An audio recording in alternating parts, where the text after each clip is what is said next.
শিৱসাগৰৰ বৰ্ডিং খেলপথাৰৰ জুবিন গাৰ্গ সাহিত্য ক্ষেত্ৰত 1 ডিচেম্বৰৰ পৰা 11 ডিচেম্বৰলৈ 10ম শিৱসাগৰ গ্ৰন্থ উৎসৱ অনুষ্ঠিত হ'ব।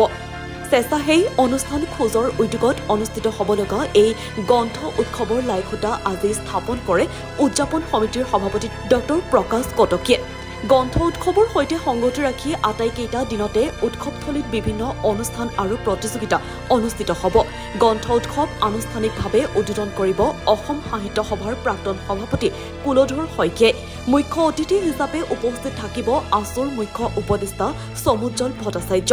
এই গ্ৰন্থ উৎসৱতে 10মবাৰৰ বাবে ৰংপুৰ গৌৰৱ বঁটা আগবঢ়োৱা হ'ব অসমীয়া প্ৰতিদিন কাকতৰ সম্পাদক তথা হেমকোষ অভিধানৰ ব্ৰেইলি সংস্কৰণৰ স্ৰষ্টা জয়ন্ত বৰুৱালৈ।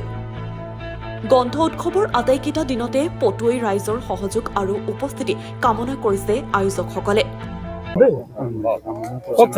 শিৱসাগৰৰ এক বিশিষ্ট সংস্কৃতি বা অনুষ্ঠান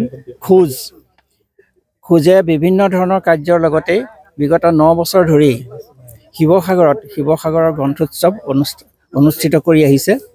ইতিমধ্যে 9টা বছৰ অবিৰতভাৱে গ্ৰন্থ উৎসৱ উদযাপন কৰি অহাৰ পিছত এই বছৰ 10ম বৰ্ষত ভৰি দিছে আৰু অহা 1 ডিচেম্বৰৰ পৰা এই গ্ৰন্থ উৎসৱ পুনৰ আৰম্ভ হ'ব।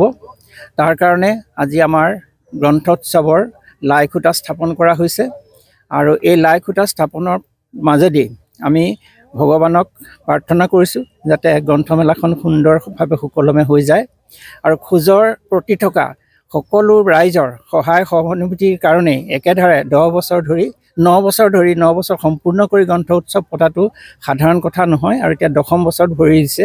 গতিকে শিৱসাগৰ ৰাইজক এইবাৰ আহ্বান জনাইছোঁ যাতে তেখেতসকলে সকলো ধৰণৰ সহায় সহযোগিতা আগবঢ়ায় আৰু গ্ৰন্থ উৎসৱখন সফল কৰি তুলিবৰ কাৰণে পঢ়ুৱৈসকলো যাতে আহি ইয়াত উপস্থিত হয়হি।